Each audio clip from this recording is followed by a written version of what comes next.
بسم اللہ الرحمن الرحیم۔ السلام علیکم ڈیئر اسٹوڈنٹس، میں امید کرتی ہوں آپ سب خیریت سے ہوں گے۔ آج ہم جماعت ششم کے لیے اردو میں سے پہلا لیکچر پڑھیں گے، جو کہ ہماری اردو کی کتاب جو ہم 7ویں کے لیے استعمال کرتے ہیں اس میں سے پہلا لیکچر پڑھیں گے۔ ہمارا آج کا سبق ہے غازی علم دین شہید رحمۃ اللہ علیہ۔ یہ اس کتاب کا تیسرا سبق ہے، صفحہ نمبر 8 پر۔ بچوں، شہیدان ناموس رسالت صلی اللہ علیہ وسلم کا تذکرہ ایمان کو ایک نئی جلا بخشتا ہے۔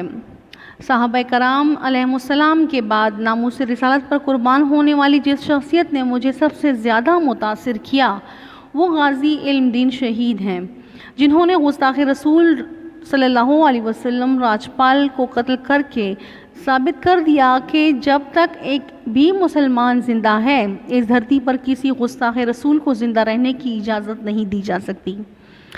آئیے اس سبق کو پڑھتے ہیں۔ اگر تاریخ کے اوراق اٹھا کر دیکھیں تو بے شمار ایسی شخصیات کا ذکر ملے گا جنہوں نے اپنے کارہائے نمایاں سے نہ صرف اپنے آپ کو امر کر دیا بلکہ اپنے مذہب، ملک اور قوم کو بھی زندہ و پائندہ رکھنے میں اہم کردار ادا کیا ہے۔ ان عظیم ہستیوں کا جان و مال سے بے نیاز ہو کر انتہائی اخلاص کے ساتھ قربانیاں پیش کرنے کا بنیادی سبب یہی ہے کہ وہ اس حقیقت کو جان چکے تھے کہ یہ دنیاوی زندگی اور اس سے جڑی ہوئی تمام چیزیں ایک نہ ایک دن فنا ہونے والی ہیں۔ اس لیے اللہ تعالیٰ کے سامنے سرخرو ہونے اور ایک کامیاب دائمی زندگی کی خاطر اس عارضی زندگی کی قربانی دینا کوئی گھاٹے کا سودا نہیں ہے۔ ایسی ہی ناقابل فراموش شخصیات میں ایک اہم نام غازی علم دین شہید کا بھی ہے، جو ایک سچے اور بے لوث عاشق رسول صلی اللہ علیہ وسلم تھے۔ وہ بروز جمعرات 3 دسمبر 1908 کو لاہور میں تالِ محمد کے گھر پیدا ہوئے۔ ان کے والد ایک معمولی بڑھئی تھے۔ غازی علم دین شہید رحمۃ اللہ علیہ کا رجحان بچپن ہی سے مذہب کی طرف تھا، اس لیے دیگر بچوں کی نسبت ان کی عادات و اطوار میں شروع ہی سے ایک پروقار سنجیدگی تھی۔ قیام پاکستان سے قبل جب برصغیر پاک و ہند کے مسلمان غلامی کی زندگی بسر کر رہے تھے اور انگریزوں سے آزادی حاصل کرنے کی خاطر ہاتھ پیر مار رہے تھے، مطلب کوشش اور جدوجہد ہو رہی تھی، لاہور میں راجپال نامی ایک کتب فروش یعنی کتابیں بیچنے والے نے انگریزوں کی ہمدردی اور حمایت سے رسول اکرم صلی اللہ علیہ وسلم کی ذات اقدس کے بارے میں ایک دل آزار کتاب شائع کی، جو ایک ہندو پروفیسر چھپاوتی نے لکھی تھی، لیکن اس ملعون کو بچانے کے لیے اس کتاب پر مصنف کا نام تحریر نہیں کیا گیا۔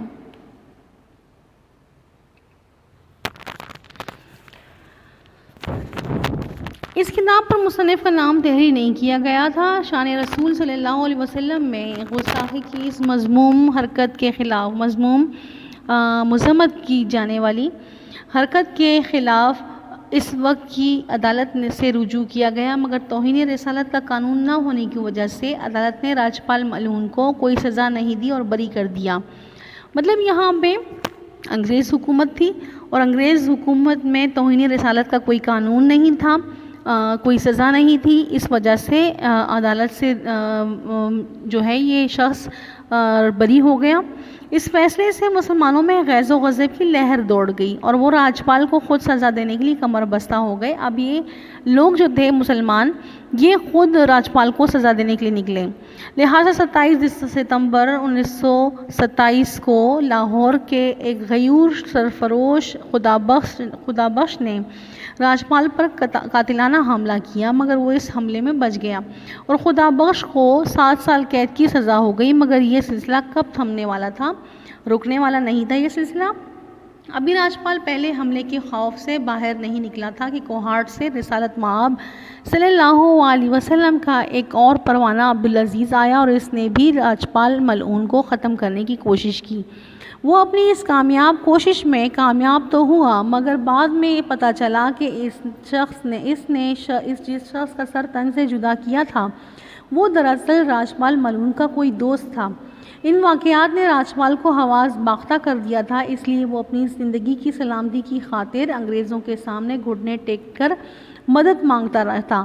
تاہم وہ ایک ایسے منجھدار میں پھنس چکا تھا جہاں پر ڈوبنا ہی اس کا مقدر تھا۔ ان دو حملوں میں بچ نکلنے کے بعد وہ بہت محتاط ہو گیا تھا، لیکن آئی قضا کو کوئی ٹال نہیں سکتا، کیونکہ خدا ہر فرعون کے لیے ایک موسیٰ بھیجتا ہے۔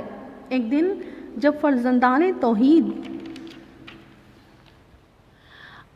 اپنے محبوب کے مجرم کے خلاف سراپا احتجاج تھے تو ایک نوخیز جوان نے یہ مصمم ارادہ کیا کہ وہ کسی بھی قیمت پر اس گستاخ رسول صلی اللہ علیہ وسلم کو کیفر کردار تک پہنچا کر رہے گا۔ پھر آخرکار اس ملعون کو ختم کرنے کی سعادت شمع رسالت کے پروانے غازی علم دین شہید رحمۃ اللہ علیہ کے حصے میں آئی۔ رسول اکرم صلی اللہ علیہ وسلم کی محبت میں سرشار ایک دن جب وہ راجپال ملعون کی دکان میں داخل ہوئے تو ان کی آنکھوں میں شدت جذبات کے باعث لہو اتر آیا۔ لہو خون کو کہتے ہیں۔ آن ہی آن میں اس کی حفاظت کے لیے تعینات 2 ہندو سپاہیوں، ایک سکھ حوالدار اور اس کے 2 ذاتی ملازموں کی موجودگی میں دن دہاڑے اپنے خنجر سے اسے جہنم واصل کر دیا۔ اس اقدام پر انہیں عدالت نے سزائے موت سنائی، مگر اس مرد حق کے ماتھے پر ایک شکن تک نہ آئی، بلکہ وہ انتہائی پرسکون انداز میں تمام حالات کا مردانہ وار مقابلہ کرتا رہا۔ اس کے مقدمے کی پیروی قائد اعظم نے خود کی، مگر سزائے موت بحال رہی، اور جب ان کو بچانے کی امید مان پڑ گئی، کم ہو گئی امید، تو ان کو یہ مشورہ دیا گیا کہ وہ اس قتل کی ذمہ داری قبول کرنے سے انکار کر دیں، مگر انہوں نے یہ کہہ کر انکار کر دیا کہ مجھے اپنے اس عمل پر فخر ہے اور میں کسی صورت بھی اس سے انکار نہیں کروں گا۔ مسلمان اپنے اس عظیم ہیرو کو بچانے کے لیے ہر ممکن کوشش کرتے رہے۔ اس مقدمے کے اخراجات مسلمانوں نے چندہ جمع کر کے پورے کیے، لیکن ان کی کوشش بار آور ثابت نہ ہوئی، اور 31 اکتوبر 1929 کی صبح میاں والی جیل میں شفیعہ رسول صلی اللہ علیہ وسلم غازی علم دین شہید کو پھانسی دے دی گئی۔ انا للہ و انا الیہ راجعون۔ پھر اس کے بعد مزید ظلم یہ کیا کہ صبح 9 بجے جیل کے حکام نے اس شہید کی جسد خاکی کو بغیر نماز جنازہ خاموشی سے جیل ہی میں دفن کر کے پہرا لگا دیا۔ حکومت وقت کا یہ ناروا سلوک جلدی پر تیل ثابت ہوا، اور مسلمانوں میں ایک بار پھر غم و غصے کے جذبات بھڑک اٹھے۔ جب اس آگ کے شعلے پھیلنے لگے تو حکومت وقت کے اوسان خطا ہو گئے، لہٰذا ان بگڑے ہوئے حالات پر قابو پانے کے لیے شہادت کے 13 دن بعد مجبوراً میت قبر سے نکال کر مسلمانوں کے حوالے کی گئی۔ انتہائی حیرت کی بات یہ ہے کہ 13 دن گزرنے کے بعد بھی ان کا جسم صحیح حالت میں تھا۔ لاش صندوق میں رکھ کر لاہور لائی گئی، اور 14 نومبر 1929 کو بروز جمعرات اس عاشق رسول صلی اللہ علیہ وسلم کا جنازہ اس شان سے اٹھایا گیا کہ اہل لاہور نے اس سے پہلے ایسا جنازہ نہیں دیکھا تھا، جس میں پنجاب اور ہندوستان بھر سے تقریباً 6 لاکھ مسلمانوں نے شرکت کی۔ اس دن فضا خوشبوؤں سے لبریز تھی۔ جنازہ جدھر سے گزرتا ان پر پھولوں کی بارش ہونے لگتی۔ ہر شخص کے چہرے پر جذبہ عقیدت نمایاں تھا۔ کلمہ شہادت اور اللہ اکبر کے نعروں سے فضا گونج رہی تھی۔ مولانا ظفر علی خان نے اپنی خصوصی نگرانی میں ان کی قبر تیار کروائی۔ جب جنازہ میانی صاحب کی قبرستان پہنچا تو علامہ اقبال رحمۃ اللہ علیہ اور مولانا دیدار علی شاہ نے اپنے مبارک ہاتھوں سے حرمت رسول صلی اللہ علیہ وسلم کے اس فدائی کو قبر میں اتارا۔ غازی علم دین شہید رحمۃ اللہ علیہ کے اس کارنامے کا ذکر ہر خاص و عام کی زبان پر تھا۔ ایک دفعہ علامہ اقبال رحمۃ اللہ علیہ نے اپنے دوست سے فرمایا، ہم باتیں کرتے رہ گئے اور بڑئی کا بیٹا بازی لے گیا۔ غازی علم دین شہید رحمۃ اللہ علیہ نے رسول اکرم صلی اللہ علیہ وسلم کے عشق میں اپنی جان کا نذرانہ پیش کر کے خود کو زندہ جاوید کر دیا۔ یہ سچ ہے کہ شہید مرتے نہیں، وہ لوگوں کے دلوں میں ہمیشہ زندہ رہتے ہیں۔ واضح رہے کہ اس دور میں انگریزوں کی حکومت تھی اور توہین رسالت کا قانون نہیں تھا، جس کی وجہ سے مسلمان خود راجپال سے بدلہ لینے پر مجبور ہو گئے تھے۔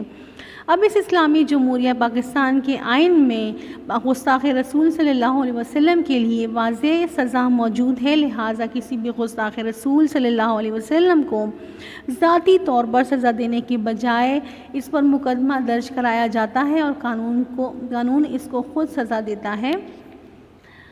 بچوں، اسلام بلا رنگ اور نسل ہر مذہب کے ہر انسان کی عزت و تکریم کا حکم دیتا ہے۔ حضور رحمت العالمین صلی اللہ علیہ وسلم کا ارشاد گرامی ہے، جس نے کسی ایک انسان کی جان بچائی گویا اس نے پوری انسانیت کی جان بچائی، اور جس نے کسی ایک انسان کو بلا وجہ ناحق قتل کیا گویا اس نے پوری انسانیت کا قتل کیا۔ اب آئیے اس سبق کی مشق دیکھتے ہیں۔ اس سبق کی مشق صفحہ نمبر 12 پر موجود ہے۔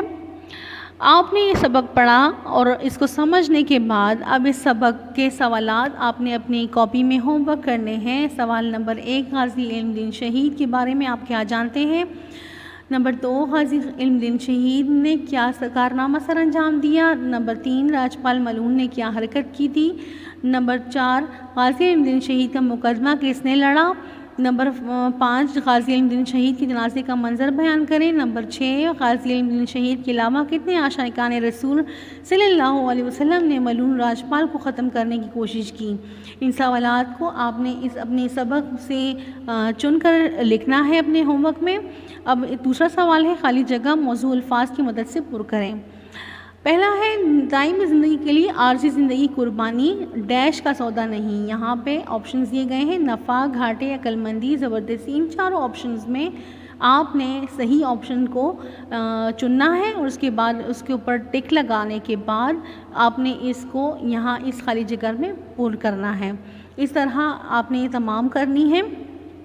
پھر صفحہ نمبر 13 پر متضاد لکھیں۔ سوال نمبر 3، متضاد الٹ معنی کو کہتے ہیں۔ یہاں پہ آپ نے غازی کا الٹ لکھنا ہے شہید۔ اس طرح آپ نے ابتدا، جہنم، حمایت، خوشبو، بے قصور، قاتل، گستاخ کا بھی الٹ لکھنا ہے۔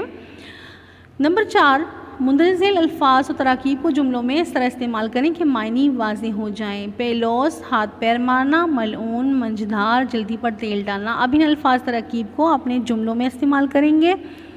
میں امید کرتی ہوں یہ پڑھایا گیا ہوا سبق آپ سب کو سمجھ آیا ہوگا اور آپ اس کی مشق اپنی کاپیز میں اپنے ہوم ورک میں کر کے لے کر آئیں گے۔ بہت شکریہ۔